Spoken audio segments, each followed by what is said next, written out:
It is not easy. But I need your prayers. I need you to be behind me. Mondo konya. Mondo ayo weche manono. Koro katakar mondo itie bogari to ngato ketigi siasa ni ouda sama wuoni ouda chodo ouda no kauchingane. Ngama ni kauchingane no ento en gichimo monde jiadi mosero. Kete da komine no ni to iwacho ni chuo wede. Mari ne mara emani pokwaro. Manya no mitungri no mane mara pokwaro maro.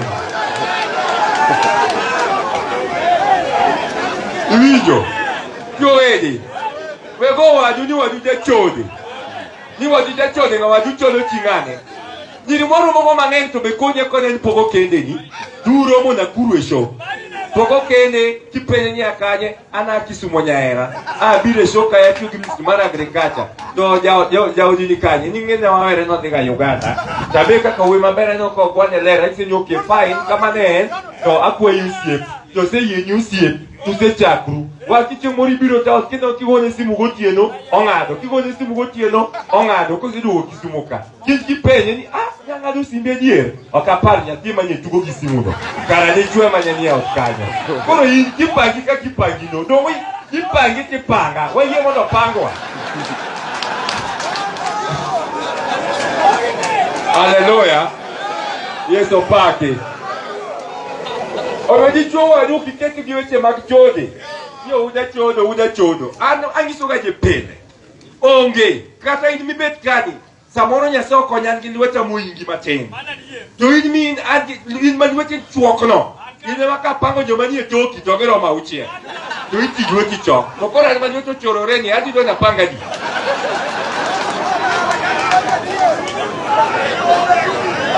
Do na panga di. Ano, oyena pango mange. Choncha, tone bet, cada capago, tone sling allo faria de coto mo coti ainda to. Voglio morona iso gani. C'è un moro misa di buono. Vedi che chiatonya, appena che na chimamo. Ni anya kono ana la mia 5000 odio sugo ye. Ma alfabi o kago. Ako ni wodi ki gol ma ka poco chopo iri alleluia. Perché scoro pesa podio che go. Ini video kan yo moko chiwo to gi chiwo no nen go e mo mi chiwo o mi okoro an yiri gi be ko kwane mo dongo ti doni gi dongo na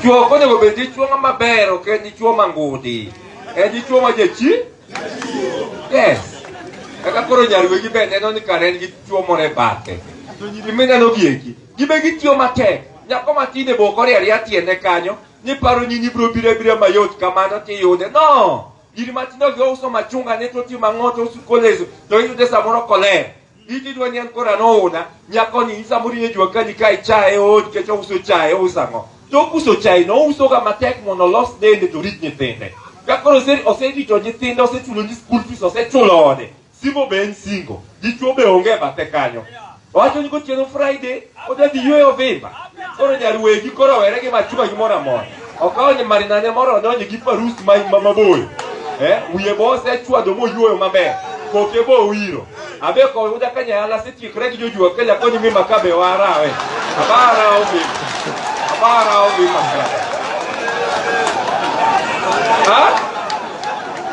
hallelujah uri ne karao viba mapenye manene mapeni kichana mnanga mangeyo petagio kode kacha todo ngani o da kiaya okana toli mo se jeju akalicha tokinyo ka korwa krusiepa okna les ito e ko keberia komio chode wa we wuoi chode marata ko ke chode wuoi ini wuoi to jite to chode ma o me chode no kinga to lu ngani mane mangato ya la goju akalika yo ude jo chode o da ka uchingane o da ni gidako o da ni gango magotango ora dosi hawa wache gimoro makonyoji wache driving ni wache weche moko doge kamano.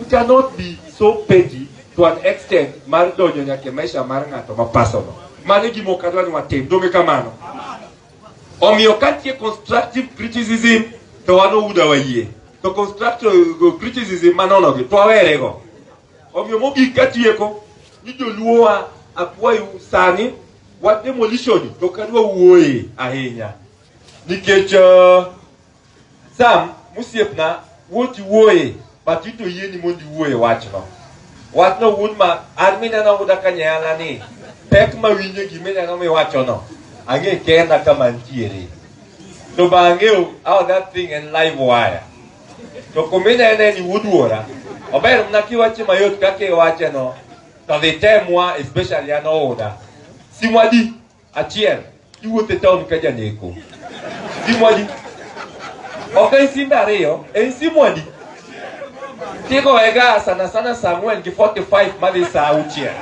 ikiwinjo koywak ok iwuotho ok idwoki en ani kitieko to ni esa erokamano adhi timo kaka iwacho oge omiyo gimidwaro wakane wuodwora to weye amoni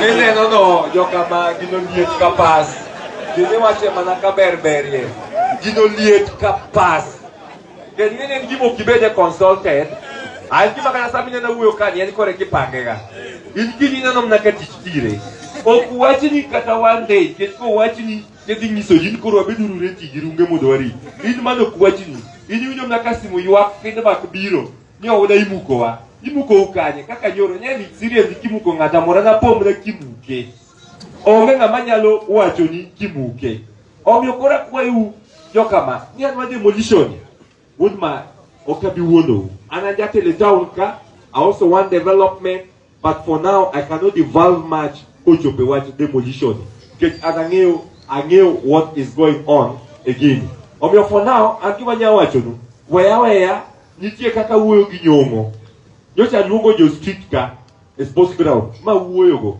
I have my own way of politely trying to negotiate kaminyalo tereji sports ground muneno cha makoro isoe jomoko cha sports ground cha wa negotiate an ga dwiji ariyo ma wadhi adhiya mwabet piny gi gavana mwasaye mwise ni gavana konywa mondo iso jowagi to be very honest gavana nowinjowa moyie ni part of the sports ground mondo cham matin kadonjo iye kakina ni chame matin cha mondo jogi ogol kuma gintie ni osoge gi iye kik gol hi but koro mondo tim nadi osoge gi iye to jo street ka mondo gol street be mondo kel be mondo gede gi ka echagedo dhi mbele en gima kidhiye gi thorax kaki wacho cha to kaka kupapa owache cha ibiro dong'e kitho ok ibi wuok e kingima to be kisetho e ng'ama biro kia be ni tho be onge ng'ama biro kia chieng' moro ouda ne nogorenwa motuone tiket mano be onge omiyo koro akwayou weyauru kaka wanegotiate ni kata majua kalini pok awinje but we are preparing anto kanya wacho ni asinjo ni golo jojua kali manto I cannot say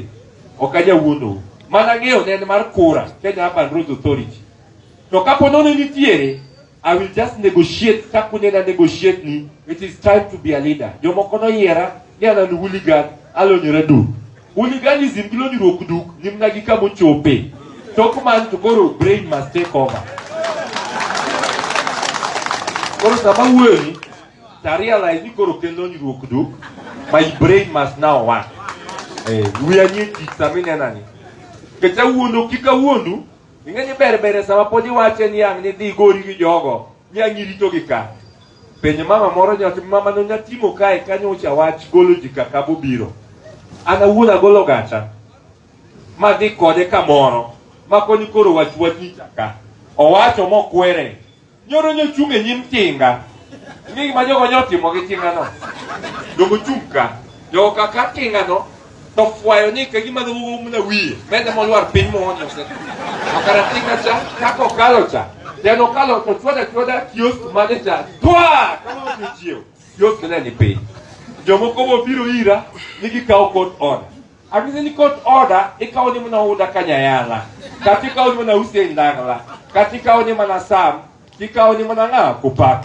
to nitie joma court order mikawo negi go with agree court order mikawo no awacho ni lawyer chamo pesa ni nono court order no bidi tiyo watie giyo haleluya agiso ano kawach mang'eny but court order nitie kumotiyega batie kumokotiye uinya koro wa demolition no bowinjo kama wuoye wa demolition omiyo kik ng'ato blame ajo kama asayi we nying Yesu anana ok akanyayala muneno ni pod achuok nyithindo tindo kik umi abed jobless asayi Omiatieko. Koro winyo. Driving school, poda dongi 53 ka Chapin, ta dongi 31 ka Samtek. Ada muna gonwero kamano Chapin, ki Samtek chunga malo. Samtek, ageni joko wenyi mangeng, nikech most of your students onge ka. Moko ne gijo piki, moko ne jo mtokni ni tagogi, mi chiwo driving license, mi authority ni meya, gidio kukucha. Kata Chapin, be no chiwo moko dongo ka. But personally, Kakoda, I want to say thank you so much. There's a third driving school, Mokaneka, mabe no train jo piki. Jo piki no siki mako, koro na mi bogo aeni, odi adi ambele, modu chiu license jo piki kikmake. Over 200 motorbike riders. Omio, Samtek Chapin, both of you have done a commendable job. Ukonya, nitie ng'ato na miyo tijini mokwongo kabisa kapok ang'eyo wuoduora, lalno eng'eyo yo.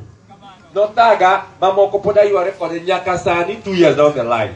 But umeka proud. Chapin, thank you so much. Erokamano Samtek, thank you so much. Continue doing the good job. Kucho tich maber, tadikonyo, udonge kamano. Alafu, ng'ato no penjo, gimomiyo atiyo gi Samtek Chapin. Standard price must train your driving school mokogi and between 18,000 to 24,000. I cannot accommodate jigi pesa no nge. Wacho ngato no penjo, gimomi imedo pesa moro matinewi. Wanyisi, kawuono kakao pesa no machulo ni 10, kaen 14,000. Tabiru tachulo ni 14,000 10. The query will be one. Ere kama natenda chino, mano kore en tich. So many bursary fall under bursary. Bursary, kada school is 34,000, tini sigani, chul 28,000, bursary di medal voucher. Katera chulo ni 10,000, chul 24,000. Kata chulo ni 20,000, chul 14,000. To woodman, what they were bedo, nigi no wadu waraheja. Wangni jomakao, it is official, the what niji. Kanyisi ni met kata selling alufareo. Tana se chulo 12,000 Kenyan money. So Chapin mo yeni ni Kenya kata sili private penya to ni ke bukcha modo chopi kana Samtek kana sili meya woduora kumedi madobi ariocha okingat meya titule driving modi tie kino ya okdo moja complain throughout wo jorni kamoro kibecho kata kwa keri nyom nya kibe ngiswani aseke do chair yo pay maonge go en peski kon ki pes on. Ok di beda bene di bet kanu nwa nyomo ni mano kana wachi mwanyo mutu waka uchigi that day.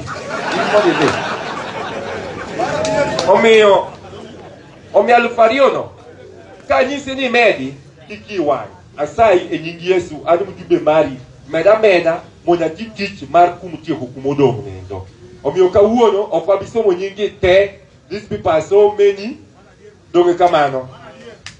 But abro mna tiu example tomodong alors mon betka Chapin Samtek apani most of it obo mieji donge kai mon joka kama ki kai sani ki yako donge kamano donge ki modo that you cannot treat everybody's name. You only give me a few for example aduon kai wamege jomodo ada mon de kanyo list ni kanyo maduo gi mora ya ten police nika edo ko bikete for so long. Thank you so much my friend Mr. Is it Kunjiri Karaoke? Gojiri, thank you so much for your patience, for attending this function, and for helping my students, or rather my people. We welcome you so much in Kisumu. There is a handshake in Kisumu. You'll have more peace, no tear gas, no stone throwing. We are peaceful, peace-loving people. So thank you so much. Because the media is here, let me be very categorical. Na niseme hivi. Sisi, aradha mimi kama mjumbe wa Kisumu ya kati au mjumbe wa Kisumu Central, ninasema hivi. Tunashukuru Uhuru Muigai Kenyatta na Raila Amolo Odinga kwa kukuja pamoja. Ili wajaribu watulete pamoja, tukue Kenya moja, tukue nchi moja. Na tunamshukuru Raila Amolo Odinga tena na Rais Uhuru Muigai Kenyatta kwa kukuja na jambo nzuri sana ambayo tunaita Building Bridges Initiative. Jitueni around Kenya, tuchukue mawazo ya watu, fikira ya watu, tuweke pamoja, tuweke ya wajumbe, tuweke ya wale watu ambao wako nje ya nchi hii, tukuje pamoja ili tutengeneze katiba moja au tufanye marekebisho kwa katiba once and for all.